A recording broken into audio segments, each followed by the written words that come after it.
Tapi biasanya mereka memprovokasi, Prof. Nah, menghadapi provokasi semacam itu kita kan sering juga mereaksinya dengan keinginan mereka sebetulnya reaksinya. Akhirnya kita mudah terpancing, disebut sumbu pendek dan lain sebagainya. Itu gimana menurut Profesor? Opini Panusi, persembahan Panusi Jawa Barat. Sahabat Madaniah, kita kembali berbincang dengan Prof. Najib. Tadi sudah disampaikan bagaimana Islamofobia sejak akarnya, kemudian itu bahkan yang paling menarik saya baru mendengar Islamofobia itu sejak Nabi Adam diciptakan, kemudian sejak iblis membenci penugasan Adam sebagai khalifah fil ard, bahkan ketika Rasulullah pertama diberi tugas risalah juga itu sudah ada.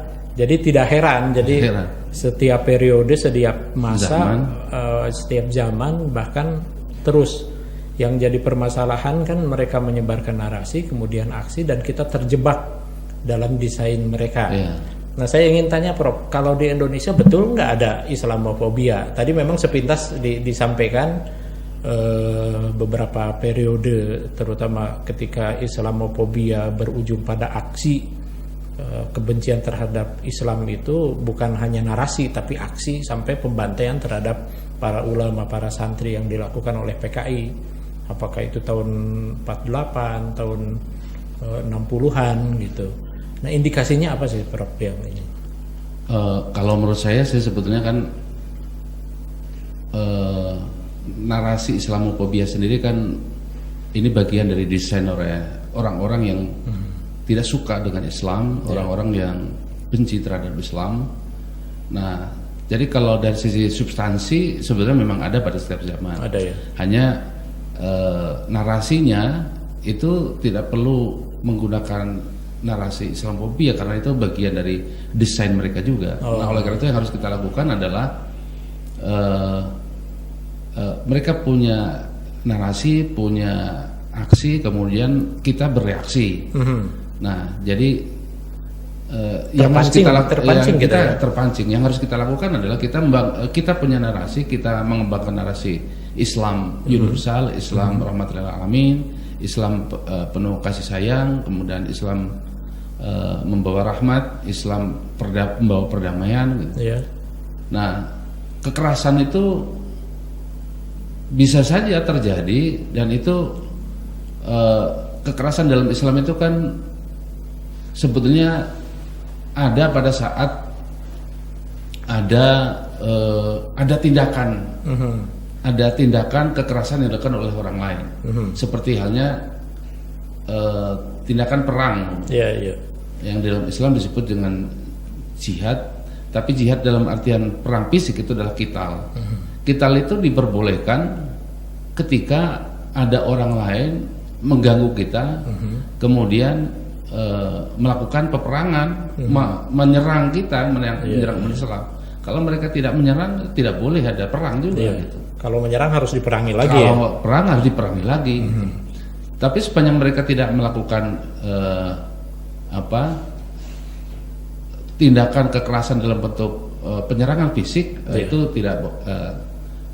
tidak boleh dilakukan kekerasan oleh umat Islam. Tapi biasanya mereka memprovokasi, Prof. Nah, menghadapi provokasi semacam itu kita kan sering juga mereaksinya dengan keinginan mereka sebetulnya reaksinya. Akhirnya kita mudah terpancing, disebut sumbu pendek dan lain sebagainya. Itu gimana menurut Profesor? Saya kira di situ penting untuk disikapi oleh umat Islam dengan gerakan-gerakan yang cerdas.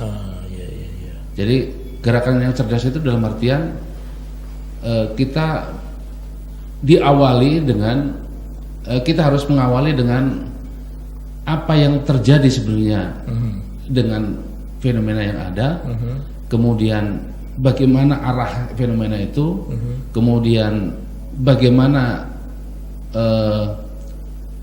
awal mulanya dan bagaimana rekonstruksi, bagaimana formulasi mereka, bagaimana desain mereka, siapa yang mendesain, kemudian siapa yang ini, Nah, kemudian kita lakukan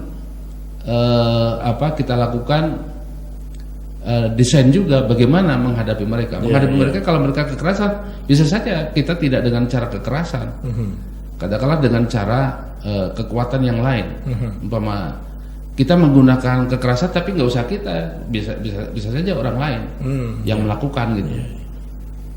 Jadi kita hadapi dengan gerakan yang cerdas gitu.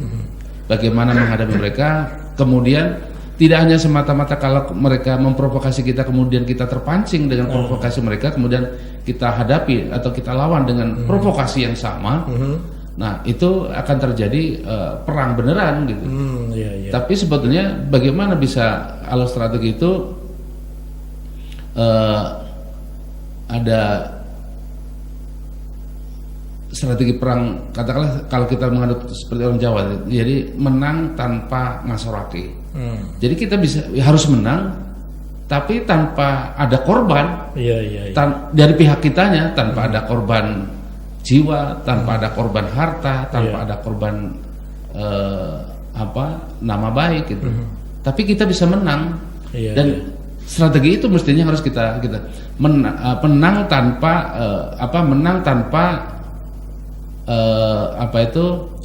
tanpa menimbulkan korban gitu.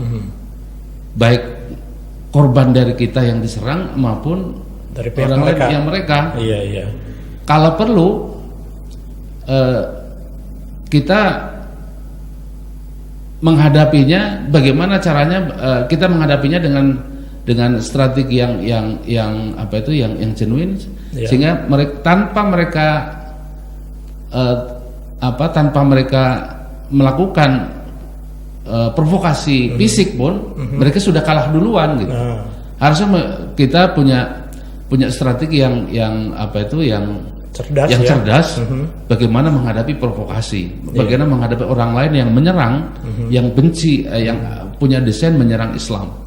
Nah, kalau kita tidak punya strategi seperti itu, selalu gerakan kita atau gerakan umat Islam itu selalu reaktif aja. Diprovokasi kita bereaksi. Kemudian mereka provokasi lewat medsos, kita hadapi lagi. Ada provokasi fisik, kita ini lagi. Nah, mestinya ketika ada satu fenomena harus kita kita sikapi dengan kecerdasan. Ini ada apa? Siapa yang ini? Targetnya apa? Kemudian mereka itu langkah-langkahnya mau seperti apa? Harus kita analisa secara menghadapinya harus seperti apa gitu ya. Jadi kita anatomikan secara detail gitu. Ada apa sebetulnya ini kan? Jadi, kemudian setelah itu dulu kemudian kita bangun strateginya. Ada banyak pilihan strategi gitu. Kalau mereka melakukan gini, strategi harus gini. Kalau mereka akan melakukan fisik, strategi kita harus bagaimana gitu. Kalau mereka melakukan provokasi di media, kita harus bagaimana. Nah, mestinya begitu gitu. Itu jihad cerdas ya kalau gitu. Jihad yang cerdas gitu. Kan Rasulullah pernah mencontohkan juga ketika diprovokasi keluarga Yasir dibunuh gitu, Yasir. Istrinya Sumayyah, kemudian Ammar disiksa, Bilal disiksa. Rasul tidak terprovokasi, tidak terbawa oleh irama provokasi mereka, tapi membuat strategi yang cerdas gitu. Itu yang harus kita lakukan ya. Yang keduanya saya kira untuk membentengi kekuatan Islam itu tidak hanya semata-mata kita cerdas dalam dengan strategi, tetapi juga kita harus kita bentengi kekuatan itu dengan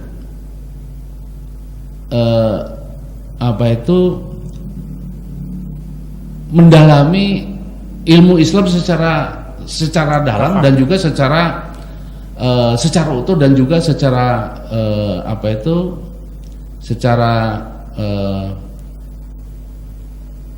secara simultan, jadi komprehensif kafah ya. Maksudnya begini, kalau kita menghadapi orang lain dengan kekuatan ekonomi, jadi bukan hanya ekonomi saja yang kita ini kan, tetapi juga seperti halnya strategi dakwah para wali songo, dakwah Islam di Indonesia. Dakwah Islam di Indonesia itu kan mereka akan menyerang Islam. Mereka tanpa ketika ada orang lain itu melakukan suatu perbuatan yang tidak benar, kemudian Islam mendakwakan mereka tidak dengan cara-cara yang tidak dilakukan dengan cara-cara yang sama dengan mereka. Nah, seperti halnya umpama dakwahnya Sunan Kalijaga, itu masyarakat animis, kemudian mereka suka dengan wayang.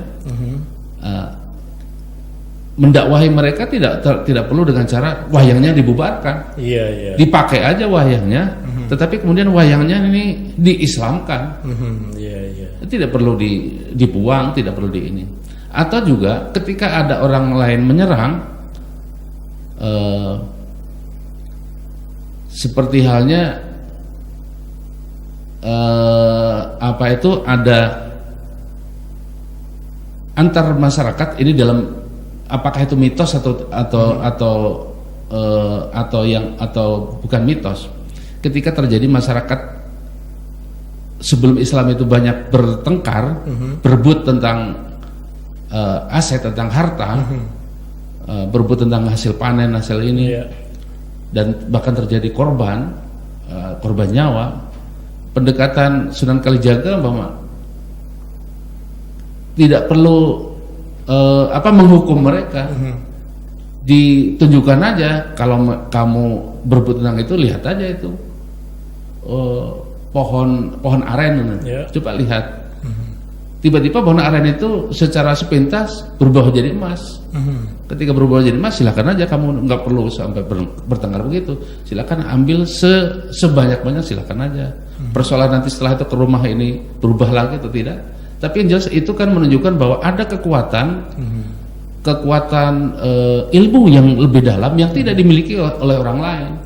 Nah, kita ini ingin menyerang tetapi dengan kekuatan yang sama, ilmunya sama, atau bahkan lebih rendah. Jadi ilmunya itu harus lebih tinggi dari mereka. Kekuatan itu bukan hanya kekuatan fisik, tapi kekuatan spiritualnya juga.